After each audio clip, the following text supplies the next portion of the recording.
अस्सलाम वालेकुम।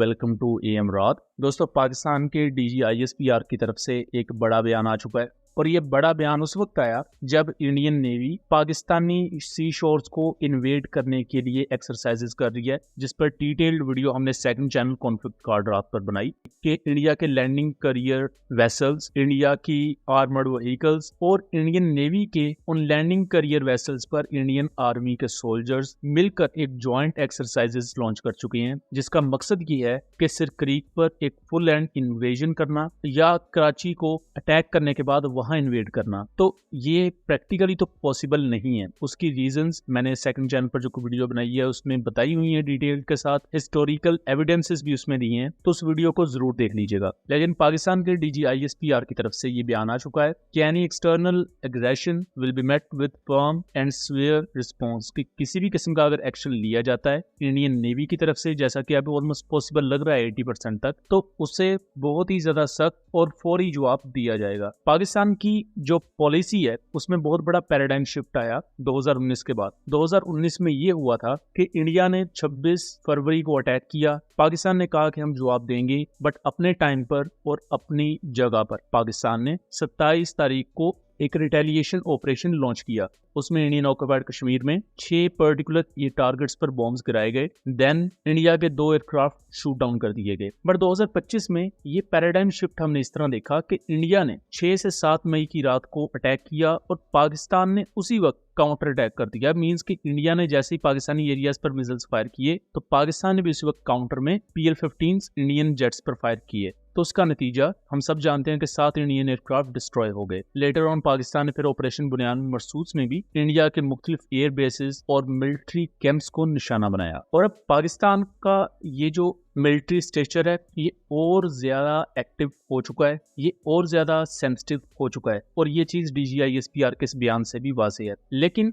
मैं इंडियन नेवी के इस पॉसिबल इन्वेजन को लेकर मैं बात करना चाहूंगा कि इसको मैं थोड़ा सा रिपीट इस तरह कर दूं क्योंकि बहुत सी ऑडियंस जो सेकंड चैनल पर नहीं है उन तक ये चीजें शायद ना पहुंची हो। तो देखें, जो इंडियन नेवी प्रैक्टिस कर रही है इन्वेजन की, ये आज के मॉडर्न कॉम्बैट में पॉसिबल नहीं है। अदरवाइज रशिया नेवल साइड से यूक्रेन को इन्वेड कर चुका होता। लेकिन आज 3-3.5 साल हो चुके हैं यूक्रेन रशिया वॉर को। रशिया ब्लैक सी का भी 100% कंट्रोल हासिल नहीं कर सका। उल्टा रशिया की फ्रिगेट्स, कई क्रूजर्स वक्त के साथ साथ डिस्ट्रॉय होती हुई हमने देखी हैं। आप खुद जाके गूगल पर उन्हें सर्च कर सकते हैं। माजी में आर्टिलरी सिस्टम्स होते थे कोस्टल डिफेंस के तौर पर, लेकिन आज के दौर में जो आपका 90% से भी ज्यादा कोस्टल डिफेंस है, आपका नेवल डिफेंस है, वो है एंटी शिप मिसाइल्स के थ्रू। देन आपकी जो एयर फोर्स है उसका मैरीटाइम डोमेन में एक रोल है, वो एंटी शिप मिसाइल्स फायर करती है, वो जैमिंग करती है, तो वो एक सेकंड लेयर है। थर्ड लेयर आपकी कोस्टल मिसाइल सिस्टम्स है जो कि अगेन पाकिस्तान के पास मौजूद हैं। और रिसेंट हाइपरसोनिक मिसाइल टेस्ट के बाद इंडियन नेवी को काफी ज्यादा अकल आ चुकी होगी कि उन्होंने किस तरह का कोई भी अगर मिसकैलकुलेशन करनी है तो उसके नतायज उन्हें भी बहुत ज्यादा भुगतने पड़ेंगे। लेकिन जो इंडिया ये ट्रेडिशनल इन्वेजन की तैयारियां कर रहा है, ये पॉसिबल नहीं है। अगर ऐसी हरकत करने की कोशिश भी करेंगे तो पाकिस्तानी सी शोर से कई 100 किलोमीटर दूर पहले ही निशाना बन चुकी होंगे। इसके साथ साथ यूएस प्रेसिडेंट ट्रंप ने रिसेंटली एक बयान दिया है जिसको इस वीडियो में मैं ऐड कर रहा हूँ। इस रीसेंट बयान में उन्होंने कहा क्या है, That would be certainly very newsworthy. My understanding is what Russia did recently was test essentially the delivery systems for nuclear weapons, essentially missiles, which we can do that, but not with nuclear warheads. Russia's testing and China's testing, but they don't talk about it. You know, we're a open society. We're different. We talk about it. We have to talk about it because otherwise you people are going to report. They don't have reporters that are going to be writing about it. We do. No, we're going to test because they test and others test. And certainly North Korea's been testing. Pakistan's been testing.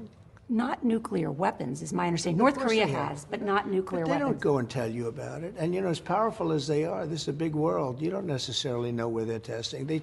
They test way underground where people don't know exactly what's happening with the test. You feel a little bit of a vibration. They test and we don't test. We have to test. And Russia...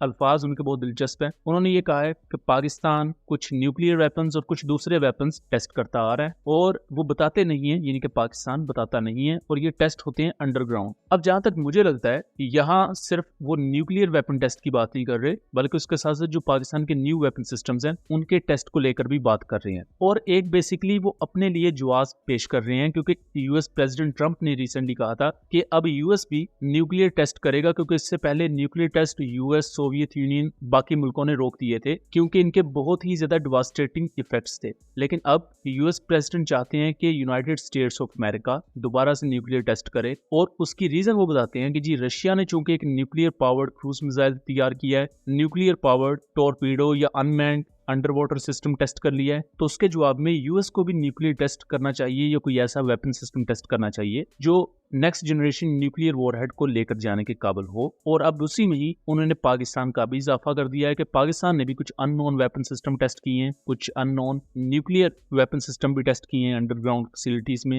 etcetera etcetera. मेरा ख्याल है इससे Trump का एक काम हो जाएगा कि उन्हें एक जवाब मिल चुका है, एक एक्सक्यूज मिल चुका है, जी मैंने भी तो टेस्ट करने हैं, मेरा भी दिल करता है टेस्ट करने को, लेकिन इंडिया को फ्री अटेंशन दे रहे हैं। मतलब इससे इंडियन साइड पर बहुत ही ज्यादा पैनिक पाया जाएगा, और पाया जा भी रहा है। इस चीज को आप इंडियन मीडिया पर अगर देखेंगे तो इस चीज को बहुत बढ़ा चढ़ाकर पेश करेंगे। सो दोस्तों, ये था एक एनालिसिस। उम्मीद करता हूँ चीजें क्लियर रही होंगी। वीडियो पसंद आई हो तो इसे ज्यादा से ज्यादा शेयर कीजिएगा ताकि इस तरह की मजीद इन्फॉर्मेटिव वीडियोस हम आपके लिए लेकर आ सकें। मिलेंगे अगली वीडियो में, तब तक के लिए अल्लाह हाफिज।